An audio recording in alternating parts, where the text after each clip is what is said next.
Tim felt uncomfortable. Sam Eady's face seemed to combine contempt with his disapproval. Ed's long face looked sad. Frank Keene's had a glint in his eye. "Nothing," Frank said. "You better step outside, boy." Ed suddenly laughed, though his frown remained. Tim laughed too, knowing what Frank meant. A fight over the reputation, the charisma of the Black House. What was he supposed to say? That he'd seen a lot of memories there? Ghosts or ghostly faces of pretty girls aged 15? In which room had that teenaged boy had his throat cut? Tim wondered suddenly. The barman arrived at the tap of Sam's empty glass on the bar. The jukebox song ended with a long, drawn-out Paradise. "I said, step outside," Frank repeated, plucking at Tim's sleeve. "This little half-pissed middle-aged guy." Tim found himself following, walking beside the slightly wobbling Frank toward the door. Tim was still smiling, a little, because he felt like smiling. What had he done to antagonize them, or Frank in particular? Nothing at all. Outside, as soon as Tim, who had walked ahead of Frank through the door, turned to speak with him, Frank hit him with his right fist in the jaw. Tim had not been prepared, and he staggered and fell to the gravel, but at once leapt up. Before he could get a word out, or his fists up, Frank hit him in the pit of his stomach. Then came a shove in his chest, and a loud crack at the back of his head.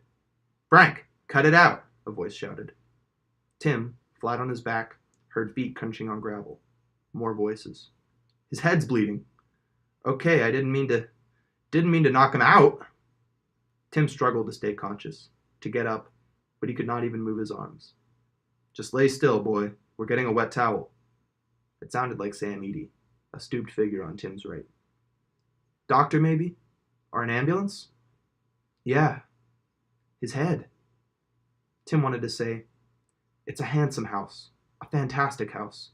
I can still see the ivory-painted moldings all covered with dust now, and the good floorboards that held my weight. I didn't mean to insult the Black House, to make fun of the house." But Tim could not get any of these words out. And worse, he heard himself moaning, and felt ashamed and afraid because he couldn't control the idiotic sounds coming from his throat. "Blood out of his mouth now! Look!" A siren's scream rose and fell. "That house," Tim said, and warm blood ran over his chin. Many more feet on gravel. "Shh! Up!" Tim's body was lifted suddenly in a sickening way, and he felt that he fainted, or maybe died.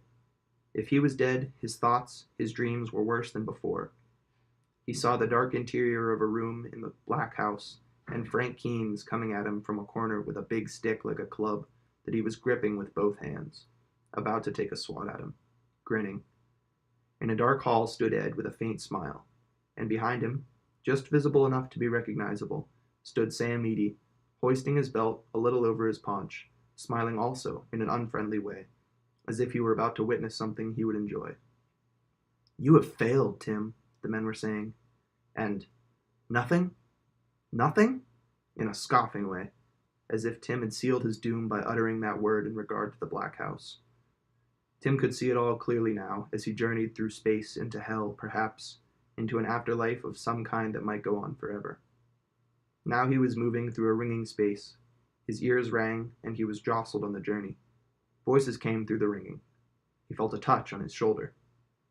"It's Ed," a voice said. "Look, Frank didn't mean to hit you so hard. He's too cracked up even to ride with us now."